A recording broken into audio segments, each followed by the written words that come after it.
In this video, we're going to look at how to solve the Rubik's Cube when our progress is the first two layers being completely solved. And all of the third layer cubies are in the correct position. And all of the corners are correctly oriented. And 2 out of the 4 sides are oriented correctly. And all we've got left is the green and yellow have to switch over here.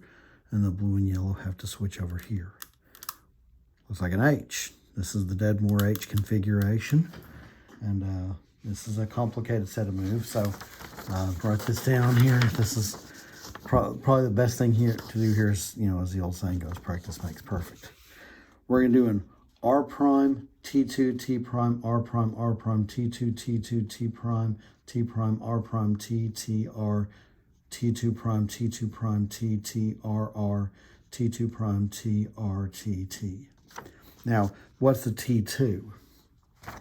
The T2 is going to be, all right, when you hold in the front top right position, make sure you hold, whenever you're turning the layers over here, make sure that you're gripping on the farthest left layer alone. And when you're doing 2 tops, you're going to grip only on the bottom with the left hand.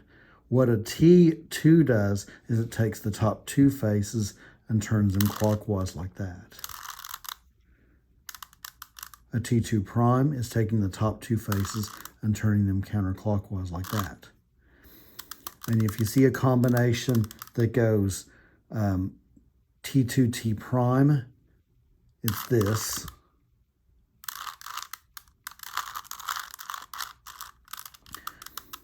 And if you see a T2 prime T, it looks like this, counterclockwise, clockwise.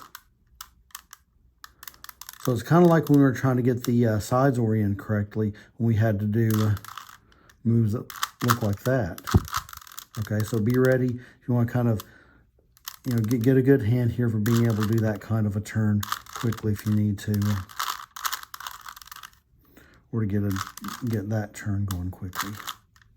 Okay, so the moves that I laid out there, that long sequence of moves there, the best thing to do to practice here, you're going to have the incorrectly oriented corners, the second layer away from you.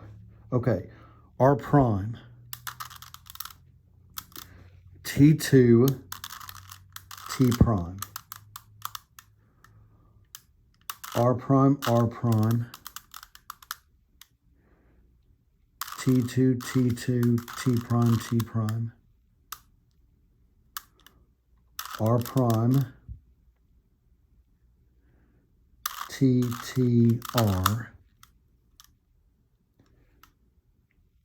okay, T2 prime, T2 prime, T, T, R, R, T2 prime, T, R, T, T. And the Rubik's Cube is completely solved. That's the sequence of moves that we need solving the Dedmore H.